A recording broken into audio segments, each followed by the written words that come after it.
Poslušajte, braćo mila, 18. kad je bila, kralj se srpski s vojskom diga, u Čevini svojoj stiga. Ruši, pali na sve strane, krvav Božić da osvane, od svakuda srpske trupe nad Cetinje vojsku kupe. Generala Blaža Vrbicu, generala Andriju Rejčevića, kapetana Krsta Popovića, kapetana Đura Draškovića. Pozdravljam i tebe, Pomostevo. Od Nahije i Lješnjana, Čelebića, kapetana, a Riječka komandira i hrabroga oficira.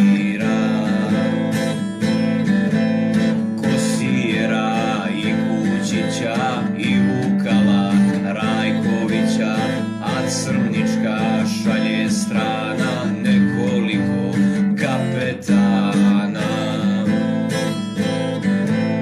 Vojvodića i Klisića i dva brata Boškovića, od vojvoda i serdara Plamenca je kuća stara.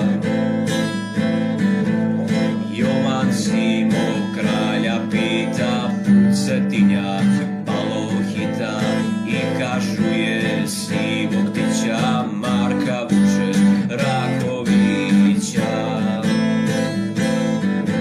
Sve od Grblja do Lovćena, gdje je kamen do kamena, u redove vojsku zbija Vujačića ljuta zmija.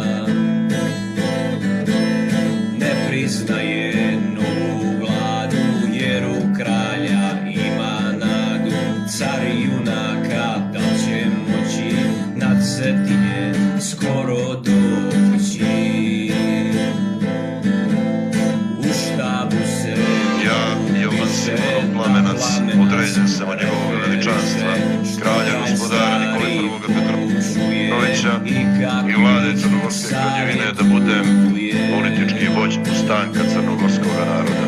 Tu Drašković predlagaše, a podršku ne imaše, da napadnu karaule, pošto su se puške čule.